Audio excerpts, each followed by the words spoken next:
Assalamualaikum warahmatullahi wabarakatuh. Saya Salsabila Hidayati, NIM 18078019. Akan mempresentasikan administrasi peserta didik. Administrasi mempunyai arti mengelola sumber daya yang ada untuk mencapai tujuan secara efektif dan efisien. Sedangkan peserta didik yaitu anggota masyarakat yang berusaha mengembangkan potensi diri melalui proses pembelajaran yang tersedia pada jalur, jenjang, dan jenis pendidikan tertentu.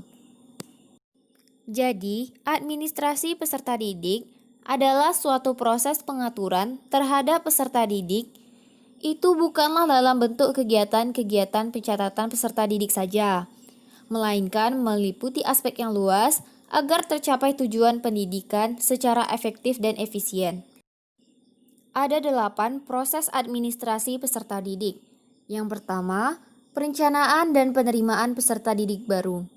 Kemudian yang kedua, yaitu orientasi peserta didik baru setelah penerimaan peserta didik. Yang ketiga, ada bimbingan dan konseling.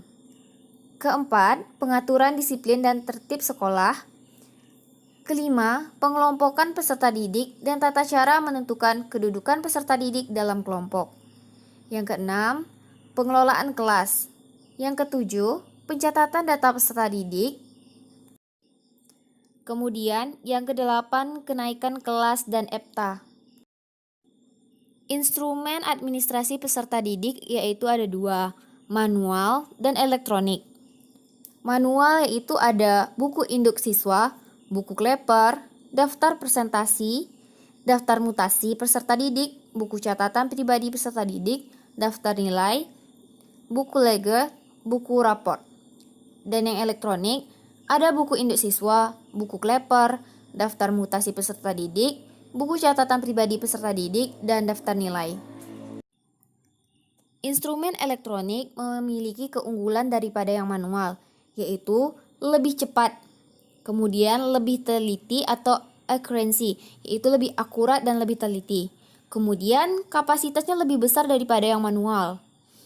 Kemudian kemampuan mengulang itu lebih dapat diulang lebih mudah daripada yang manual.